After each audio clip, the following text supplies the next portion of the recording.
जय श्री कृष्ण मित्रों, आइए देखते हैं सुमित ज्ञान यूट्यूब चैनल में।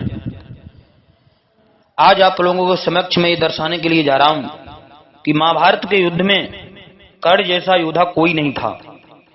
पितामह भीष्म के बाद दूसरे नंबर पर कर्ण था और कर्ण जितना ही वीर योद्धा था उतना ही वो दान पुण्य में आगे था। कर्ण जैसा दानी भी कोई नहीं था। कहते हैं कर्ण परशुराम का चेला था और मां कुंती का पुत्र था। यह प्रसिद्ध है कि कर्ण अपने समय के दानियों में सर्वश्रेष्ठ थे।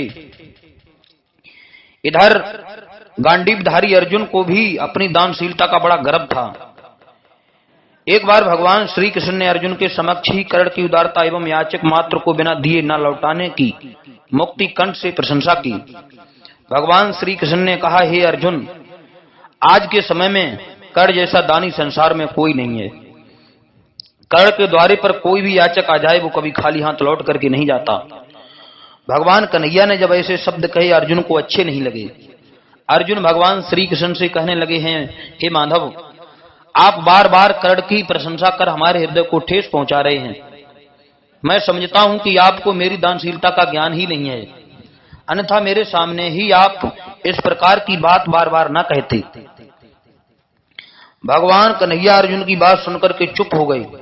भगवान श्री कृष्ण के मन में विचार आया कि अर्जुन के मन में ऐसी बातें कहां से आ गईं। याद रखना भक्तजनों, भगवान अपने भक्त के हृदय में अज्ञान, मोह, घमंड ये कभी टिकने नहीं देते हैं। देवर्षि नारद को अपने ऊपर अभिमान आ गया तो भगवान ने उन्हें बंदर का मुख देकर के उनका अभिमान चूर चूर कर दिया था। भगवान कन्हैया ने अर्जुन के ये शब्द सुने तो भगवान श्याम सुंदर कहने लगे, जाओ अर्जुन, इस बात का किसी दिन हम पता भी लगा लेंगे और तुम्हें बता देंगे कि अर्जुन और कर्ण में क्या फर्क है। एक दिन एक ब्राह्मण अर्जुन के दरवाजे पर पहुंचा और कहने लगा, धनंजय, कुंती नंदन, सुना है आपके दरवाजे से कोई भी याचक लौट कर नहीं जाता। मैं आज बड़े ही धर्म संकट में पड़ गया हूं। मेरी पत्नी का देहांत हो गया है। बड़े दुख की बात है, लेकिन उससे भी बड़ी दुख की बात यह है कि मेरी पत्नी ने मरते समय हमसे ये कहा था, ये प्रार्थना की थी कि वह मेरे शरीर का केवल चंदन की लकड़ियों से दाह संस्कार करें। चंदन की लकड़ियों से ही मेरी पत्नी ने हमें बताया था कि मेरे शरीर को जलाया जाए। कि आप इतने चंदन की लकड़ियों की व्यवस्था कर सकिएगा। ब्राह्मण देवता की बात सुनकर के कुंती नंदन अर्जुन ने कहा, हे ब्राह्मण देव, आप चिंता नहीं करो। क्यों नहीं, अभी प्रबंध होता है।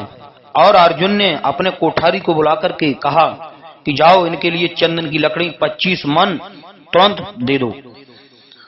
कोठारी ने अर्जुन की बात सुनकर के तुरंत पहुंचा और जाकर के देखा कि दुर्भाग्यवश उस दिन ना तो भंडार में ही कोई चंदन की लकड़ी थी और ना कहीं बाजार में ही। अंत में कोठारी लाचार होकर के अर्जुन के पास आया और कहने लगा, हे महाराज, ना तो कोठार में ही चंदन की लकड़ी है और ना बाजार में ही चंदन की लकड़ी मिली। अब बताओ मैं क्या करूं। चंदन की लकड़ी का प्रबंध सर्वथा असंभव है। इस पर ब्राह्मण ने पूछा, ब्राह्मण ने अर्जुन से कहा, हे गांडीवधारी अर्जुन, अब बताओ मैं क्या करूं। तो क्या मैं किसी दूसरे के दरवाजे पर जाऊं। अर्जुन कहने लगे, भैया अब क्या बताएं, अब तो मजबूरी है, लाचारी है। अगर मेरे पास होती तो मैं तुम्हें जरूर देता। अब वह ब्राह्मण अर्जुन के दरवाजे से हटकर के और दानवीर कर्ण के यहां पहुंच गया। कर्ण के पास जाकर के ब्राह्मण ने गुहार लगाई, हे महाराज कर्ण, मेरी पत्नी का देहांत हो गया है और मेरी पत्नी ने मरते समय हमसे ये कहा था कि मेरे शरीर को केवल चंदन की लकड़ियों से ही जलाना। वहां और मैं गांडीवधारी अर्जुन के पास गया था।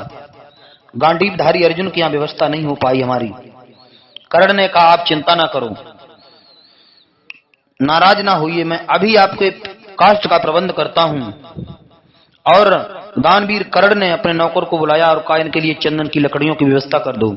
लेकिन भगवान की कुछ ऐसी लीला कि कर्ण ने अपने नौकर से कहा, उसने भी जाकर के देखा तो ना भंडार में ही लकड़ी थी और ना बाजार में लकड़ी मिली।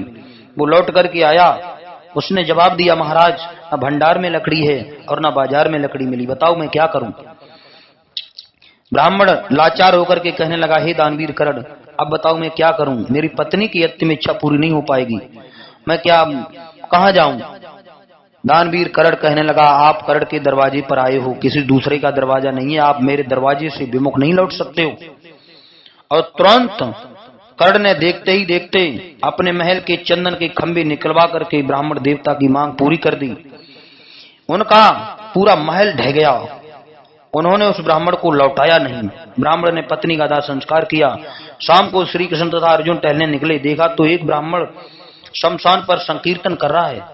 पूछने पर वह कहने लगा, बस बार बार धन्यवाद है उस करड़ को जिसने आज मेरे संकट को दूर करने के लिए अपनी दान की मनोवृत्ति की रक्षा के लिए महल के चंदन के खम्भों को निकलवाकर सोने से महल को ढा दिया। धन्य ऐसे करड़ योद्धा के लिए। दानवीर करड़ जैसा संसार में कोई दानी नहीं हो सकता है। भगवान कन्हैया ने अर्जुन की तरफ देख करके कहा, अर्जुन देखो, अर्जुन की करड़ की प्रशंसा कर रहे हैं ब्राह्मण देवता। देखा आप में और करड़ में कितना अंतर है। भगवान श्री कृष्ण ने अर्जुन से जवाब दिया, हे अर्जुन, चंदन के खंभे तो आपके भी महल में थे, कि आपको उस खम्भों की याद नहीं रही। अब देखा आप में और करड़ में कितना अंतर है, इसीलिए मैं दिन रात करड़ की प्रशंसा करता हूं।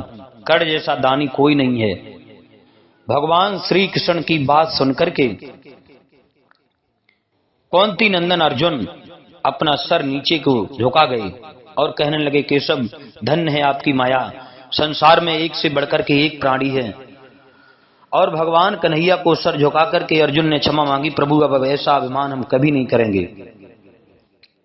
जय श्री कृष्णा। मित्रों, हमारे सुमित ज्ञान यूट्यूब चैनल को सब्सक्राइब करें, लाइक करें, और भी आप लोगों के समक्ष में ज्ञानवर्धक वीडियो मिलते रहेंगे।